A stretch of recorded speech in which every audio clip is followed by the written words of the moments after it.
তোমরা দুজনেই 50 টাকা করে দিতে পারো। কিভাবে? একটা খেলার মাধ্যমে।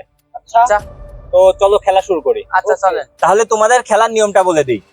খেলার নিয়মটা হলো তোমাদের তোমাদের দুই হাতের আঙ্গুলের মাঝখানে টাকাটা এইভাবে রাখা হবে এবং আমি 3 বলার সাথে সাথে এই টাকাটা যদি তোমরা এইভাবে ধরতে পারো তাহলে এই টাকাটা তোমার। আচ্ছা তো তোমাদের মধ্যে কে এই খেলাটা আগে শুরু করবে? তো তামিম, তাহলে তোমার হাত উঁচু করো। তো আমি এই আঙ্গুলের মাঝখানে টাকাটা রাখলাম, 3 বলার সাথে সাথে তোমাকে ধরতে হবে। আগে কিন্তু বললে, আগে যদি ধরে ফেলা দাও তাহলে টাকাটা তোমার কিছু পাবা না। 1 2 3।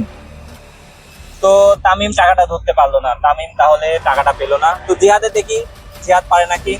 জিহাদ, আমি 3 বলার সাথে সাথে তোমাকে একই নিয়মে টাকাটা ধরতে হবে, ঠিক আছে? 1 2 3। তো এদের দুজনের কেউই টাকাটা ধরতে পারলো না। দর্শক বিন্দু, টাকাটা না ধরতে পারার কারণ আপনারা যদি কেউ জেনে থাকেন তাহলে অবশ্যই কমেন্ট বক্সে জানাবেন।